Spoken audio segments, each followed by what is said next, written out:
Good morning everyone, welcome to news scan. ఈరోజు ప్రధాన వార్తా దినపత్రికల్లోని హెడ్లైన్స్ ఒకసారి చూద్దాము. ముందుగా ఈనాడు దినపత్రికలోకి మనం వెళ్తే ఇక్కడ మనం చూడొచ్చు,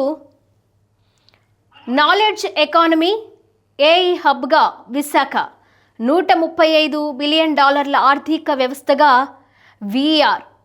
సీఎం చంద్రబాబు వెల్లడి. విశాఖలో కార్నిజెంట్ క్యాంపస్ నిర్మాణానికి భూమి పూజ, 25,000 ఉద్యోగాలు కల్పిస్తామంటూ సీఎం సమక్షంలో కార్నిజెంట్ సీఈఓ హామీ అనే వార్తని మనం చూస్తూ ఉన్నాము.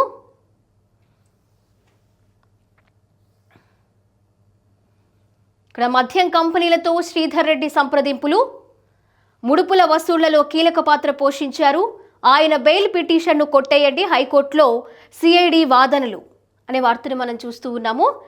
అండ్ ఇక్కడ మనం చూడొచ్చు, ప్రపంచంతో విశాఖ పోటీ, కార్నిజెంట్ రాక టెక్ యుగానికి నాంది అనే వార్తను చూస్తూ ఉన్నాము. అలాగే ప్రధానంగా మనము అదే వార్తని ఈనాడు దినపత్రికలో ఇక్కడ నాలెడ్జ్ ఎకానమీ ఏఐ హబ్గా విశాఖ అనే వార్తలో చూస్తూ ఉన్నాము. అలాగే అంధ క్రికెటర్లకు అండగా నిలవాలి ఉప ముఖ్యమంత్రి పవన్ కళ్యాణ్. అంధ క్రికెటర్ కరుణకుమారికి చెక్ అందజేస్తున్న పవన్ కళ్యాణ్, అలాగే పట్టు శారీస్ కూడా బహుకరించినట్లుగా ఈ వార్తను మనం చూస్తూ ఉన్నాము.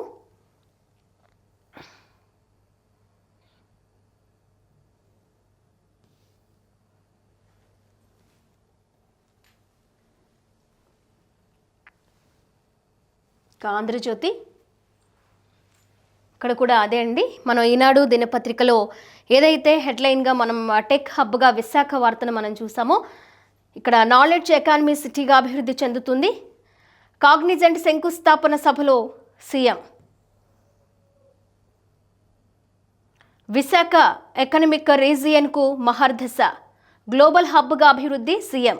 అవసరానికి మించి డేటా సెంటర్లను ప్రోత్సహించొద్దు, ఐటీ ఏఐ సంస్థలకు అధిక ప్రాధాన్యం ఇవ్వాలి అనే వార్తను మనం ఇక్కడ చూస్తూ ఉన్నాము. 2029 ఎన్నికలు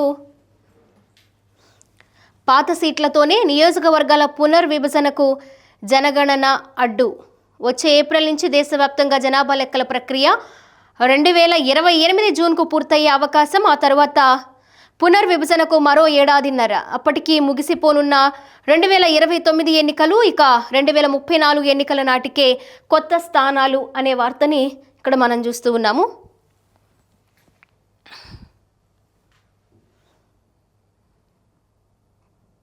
నిన్న ఏదైతే ఘాట్లో ఘోరం, లోయలో పడ్డ టూరిస్ట్ బస్సు అండ్ అలాగే 9 మంది దుర్మరణం, 21 మందికి గాయాలు అనే వార్తని ఇక్కడ చూస్తూ ఉన్నాము.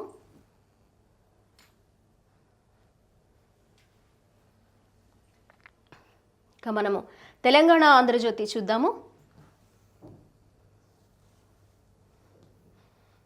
ఇక్కడ మెస్సీ వర్సెస్ రేవంత్. నేడు రాత్రి 7 గంటలకు ఉప్పల్ స్టేడియంలో ఫుట్బాల్ మ్యాచ్. చివరి 5 నిమిషాలు ఇద్దరూ బరిలోకి. హాజరు కానున్న రాహుల్ గాంధీ. 2500 పోలీసులతో భారీ భద్రత. టికెట్ లేకుంటే నో ఎంట్రీ అనే వార్తను మనం చూస్తున్నాము. ఒకరు ఫుట్బాల్ స్టార్ లియోనెల్ మెస్సీ, మరొకరు పొలిటికల్ స్టార్ రేవంత్ రెడ్డి. ఇద్దరే తమ తమ మైదానాల్లో ఆరితేరిన వారే. ఒకరు బంతిని పరిగెత్తిస్తే మరొకరు రాజకీయాల్లో ఉవ్వెత్తున ఎగిసి సీఎంగా అభివృద్ధిని ఊరకెలెత్తిస్తున్నవారు.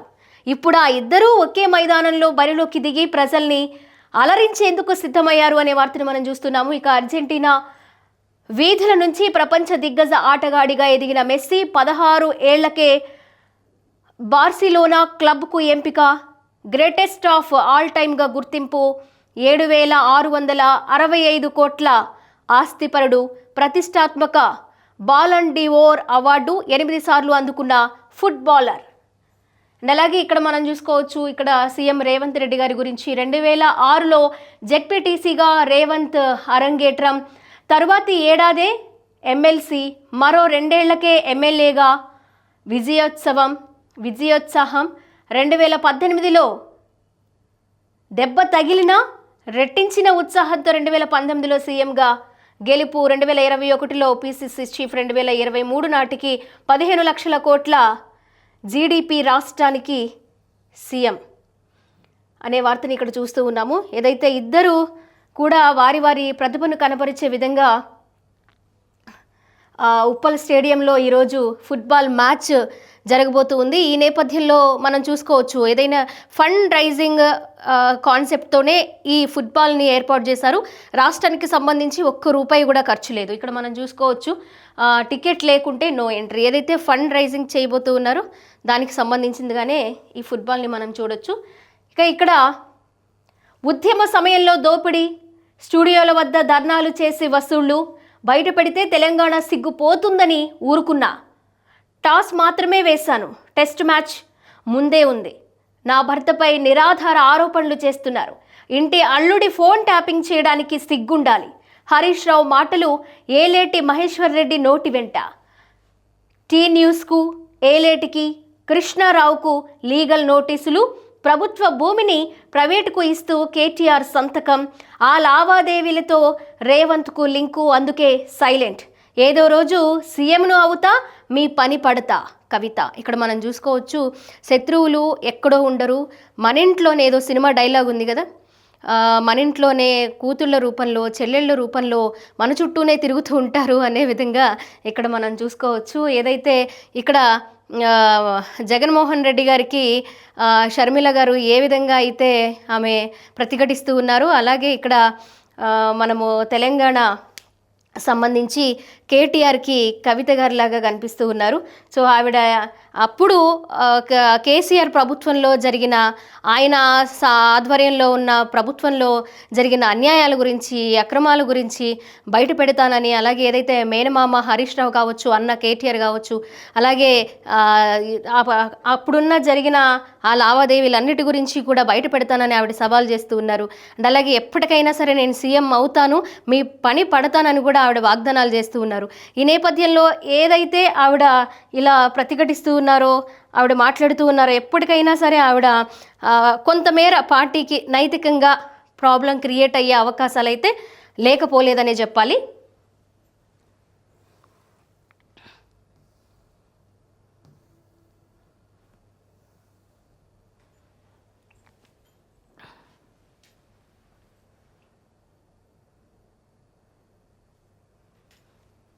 సాక్షి దినపత్రిక.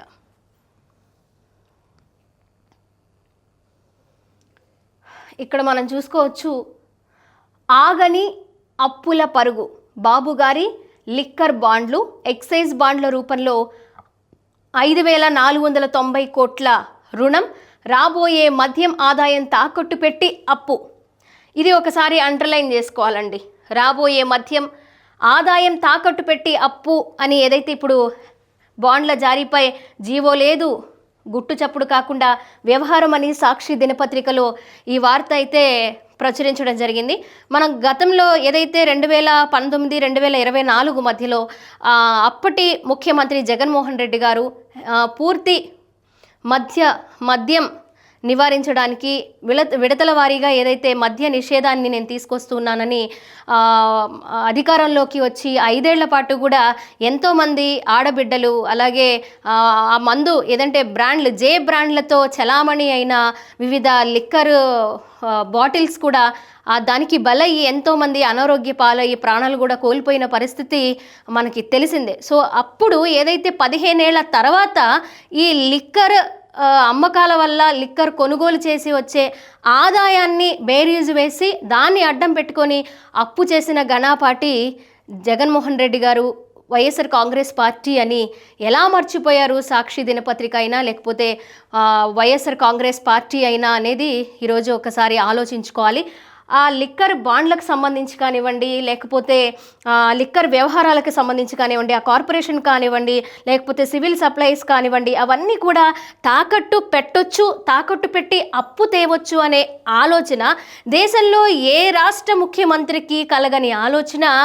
ఆ వివిధ రాష్ట్రాల ముఖ్యమంత్రులు కూడా ఒక్కసారి నిభ్రాంతిపోయే నిర్ణయాన్ని అప్పట్లో జగన్మోహన్ రెడ్డి గారు తీసుకోలేదా అనేది వారికి వారే ఆలోచన చేసుకోవాలి. అండ్ అలాగే వివిధ రాష్ట్రాల ముఖ్యమంత్రులు కూడా ఒకసారి షాక్కి గురయ్యారు. ఓహో, ఇలా కూడా అంటే రాబోయే ఆదాయాన్ని, ఇప్పుడు ఈ మద్యానికి అలవాటు పడిన వాళ్ళు ఎంత ఆదాయాన్ని ఆ, ఎంత ఖర్చు చేస్తారు, ఎంత కొనుగోలు చేస్తారు అనేది కూడా దాన్ని అడ్డం పెట్టుకొని అప్పు తీసుకొచ్చిన ఘనత వైఎస్ఆర్ కాంగ్రెస్ పార్టీకి, అప్పటి ముఖ్యమంత్రి జగన్మోహన్ రెడ్డి గారికే చెల్లుతుందని చెప్పొచ్చు. ఇప్పుడు వారు ఆ విషయాన్ని మరిచి ఇప్పుడు కొత్తగా బాబు గారి లిక్కర్ బాండ్లు, ఎక్సైజ్ బాండ్ల రూపంలో 5,490 కోట్ల రుణం రాబోయే మద్యం ఆదాయం తాకట్టు పెట్టింది కూడా అప్పుడు జగన్మోహన్ రెడ్డి గారు, వైఎస్ఆర్ కాంగ్రెస్ పార్టీ అని మర్చిపోయి ఈ వార్తని ప్రచురం చేసిన సాక్షి మీడియాకే అర్థం కావాలి.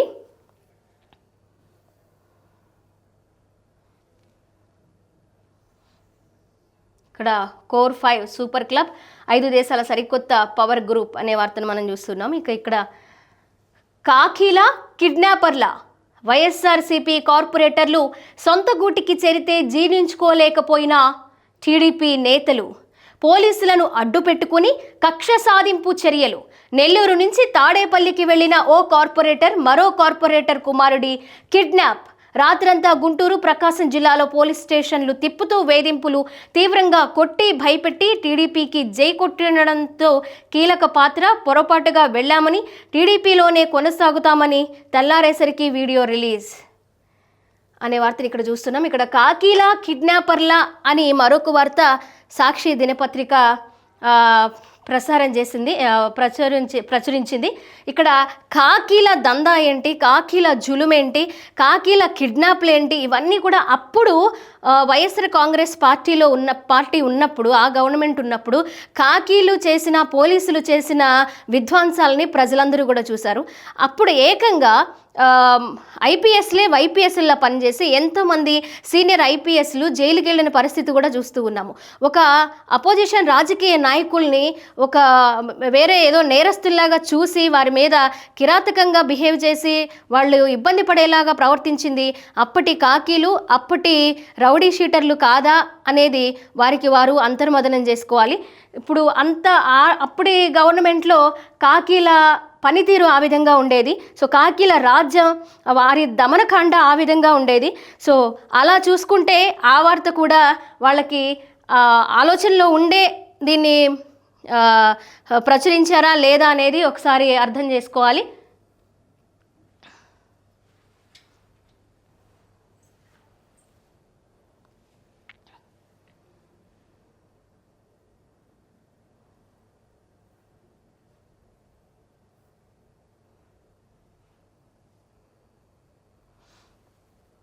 మరొక వార్తా దినపత్రిక చూద్దాము. ఇక్కడ గాఢ నిద్రలో ఘాట్ విషాదం. యాత్రికుల బస్సు పల్టీ 9 మంది అక్కడికక్కడే మృతి, 21 మందికి గాయాలు. బాధితులంతా చిత్తూరు, బెంగళూరు, హైదరాబాద్ వాసులు. చిత్తూరు సమీపంలోని చైనా వాల్ వద్ద దుర్ఘటన. దిగ్భ్రాంతి వ్యక్తం చేసిన ప్రధాని మోదీ, సీఎం చంద్రబాబు. మృతుల కుటుంబాలకు 7 లక్షలు, గాయపడిన వారికి 2.5 లక్షల పరిహారం అనే వార్తను చూస్తున్నాం. ఇక్కడ అలాగే మనము ఐటీ కేంద్రంగా విశాఖ అనే వార్తని మనము ముందు పేపర్లో కూడా చూస్తూ వచ్చాము. వార్తని స్టార్టప్ కంపెనీలకు భారీ ప్రోత్సాహం, $135 బిలియన్ ఆర్థిక వ్యవస్థగా విశాఖ ఎకనమిక్ రీజియన్. కార్నిజెంట్ శంకుస్థాపన కార్యక్రమంలో ముఖ్యమంత్రి చంద్రబాబు 25,000 ఉద్యోగాలు కల్పిస్తామన్న సీఈఓ అనే వార్తను మనం చూస్తూ ఉన్నాము. ఇంకా జల సంరక్షణలో రాష్ట్రం టాప్. మీ విజయం స్ఫూర్తిదాయకం. ప్రపంచ కప్ విజేతలైన మహిళల క్రికెట్ జట్టుతో డీసీఎం పవన్. ఒక్కో క్రికెటర్కు 5 లక్షల నగదు, వారి కోచ్లకు 2 లక్షల నజరానా అనే వార్తను మనం చూస్తూ ఉన్నాము.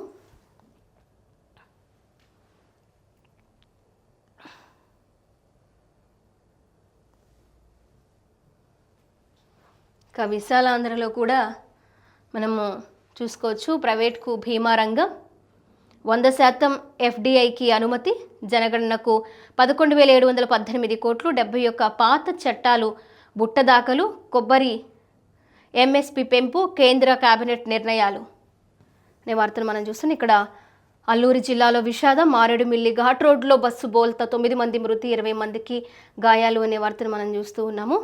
టెక్నాలజీ హబ్గా విశాఖ. స్టార్టప్ కంపెనీలకు పెద్ద ఎత్తున ప్రోత్సాహం, పర్యాటకంతో పాటు టెక్నాలజీ కేంద్రంగా అభివృద్ధి, $135 బిలియన్ ఆర్థిక వ్యవస్థగా విశాఖ ఎకనమిక్ రీజియన్. కార్నిజెంట్ శంకుస్థాపన సభలో సీఎం చంద్రబాబు 25,000 ఉద్యోగాలు కల్పిస్తామని సంస్థ సీఈఓ ప్రకటన.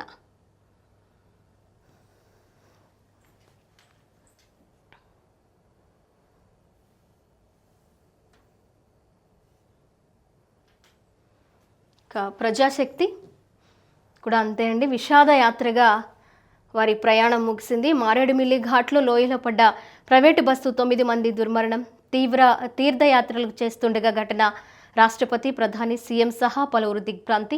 ఈ మధ్యకాలంలో మనం చూస్తూ ఉన్నాము, బస్సు యాక్సిడెంట్లు ఎక్కువగా జరుగుతూ ఉన్నాయి. ప్రయాణికులు ఎక్కువ మంది ఉన్న బస్సుల్లో ఇలాంటి ఘటనలు జరగడం, రోడ్ యాక్సిడెంట్లు జరగడం, ఎక్కువ మంది ప్రాణాలు కోల్పోవడం అనేది మనం చూస్తూ ఉన్నాము.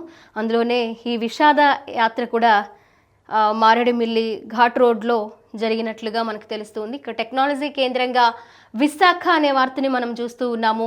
$135 బిలియన్ ఆర్థిక వ్యవస్థగా విశాఖ ఎకనామిక్ రీజియన్ అనే వార్తను చూస్తున్నాము. కాగ్నిజెంట్ CEO కూడా దాదాపు 25,000 మందికి ఉద్యోగాలు ఇవ్వడానికి మేము సమ్మతంగా ఉన్నాము, మేము రెడీగా ఉన్నాము అని కూడా ఆయన నిన్న జరిగిన సభలో చెప్తూ ఉన్నారు. సెకీ విద్యుత్ తీసుకోండి, సీఎం చంద్రబాబు అదాని భేటీలో చర్చ. ఉన్నతాధికారులను కలిసిన అదాని టీం. జనవరి నుంచి అమలు. ARRలో పేర్కొన్న డిస్కంలు.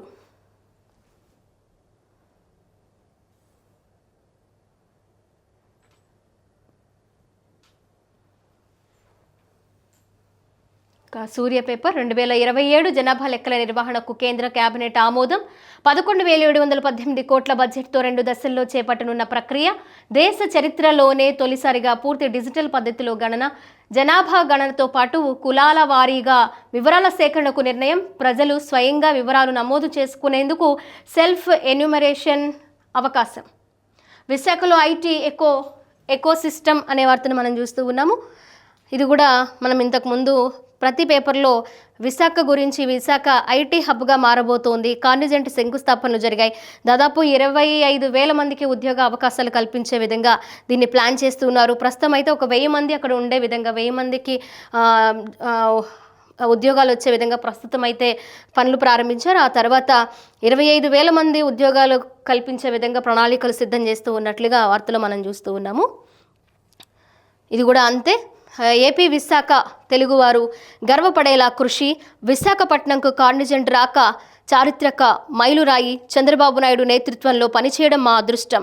ఏపీ ఎకనామిక్ పవర్ హౌస్ విశాఖను తీర్చిదిద్దుదాం. విశాఖ నగరాలతో కాదు, ప్రపంచంతో పోటీ పడుతోంది. విశాఖలో కాగ్నిజెంట్ శాశ్వత క్యాంపస్కు శంకుస్థాపన కార్యక్రమంలో మంత్రి లోకేష్ అనే వార్తని కూడా చూస్తూ ఉన్నాము. ఇక ఈ విశాఖ కాగ్నిజెంట్ శాశ్వత క్యాంపస్ కోసం దానికి సంబంధించిన క్యాంపస్కి సంబంధించిన శంకుస్థాపన కార్యక్రమంలో మరి లోకేష్ గారు కానివచ్చు, ముఖ్యమంత్రి చంద్రబాబు నాయుడు గారు, అలాగే కాగ్నిజెంట్ CEO కూడా పాల్గొని ప్రసంగించడం జరిగింది. సో ఆ నేపథ్యంలో లోకేష్ గారు కాస్త ఎమోషనల్ అయ్యారు. ఈ కాగ్నిజెంట్ని ఇక్కడికి తీసుకురావడానికి చాలా కష్టపడ్డాము, దాన్ని ఫలితం ఇప్పుడు చూస్తూ ఉన్నాము. అంత ఈజీ కాదు. వెనక్కి వెళ్ళిపోయిన పెట్టుబడులందరినీ కూడా రిక్వెస్ట్ చేసి వాళ్ళని ఒప్పించి వాళ్ళని కన్విన్స్ చేసి తీసుకురావడం నాకు ఇన్ని నెలలు పట్టిందని చాలా ఎమోషనల్ అయ్యారు. ఆయన పడిన కష్టం ఏ విధంగా ఉంది అనేది కూడా ఆ సందర్భంగా ఆయన వ్యక్తం చేసిన పరిస్థితి కనిపిస్తూ ఉంది. సో ఇది నాకు చాలా ఆనందంగా ఉంది. ఈ 18 నెలలు నేను కష్టపడిన కష్టానంతా మర్చిపోయానని కూడా ఆయన మాట్లాడుతూ కాస్త భావోద్వేగానికి గురైన పరిస్థితి కూడా అప్పుడు కనిపిస్తుంది. ఇక అల్లూరు జిల్లాలో ఘోర ప్రమాదం అనే వార్తను మనం చూస్తున్నాం. వైకల్యాన్ని అధిగమించి మీరు సాధించిన విజయం అపూర్వం. మీ విజయం చూసి దేశం గర్విస్తోంది. వైకల్యాన్ని ఎదిరించి కప్పు సాధించిన అంద మహిళా క్రికెటర్ తనకు ఇల్లు కూడా లేదని చెప్పడం కదిలించింది. ఈ విజయం మీ జీవితాల్లో వెలుగులు నింపాలి. అంద క్రికెటర్లకు అండగా నిలవాలని అన్ని రాష్ట్రాల ముఖ్యమంత్రులను కోరతా. ప్రపంచ కప్ విజేతగా నిలిచిన మహిళల అంద క్రికెట్ జట్టుని సత్కరించిన ఉప ముఖ్యమంత్రి పవన్ కళ్యాణ్ అనే వార్తని మనం చూస్తూ ఉన్నాము. సో ఇవి వార్తాపత్రికలోని ప్రధాన అంశాలు. Thank you.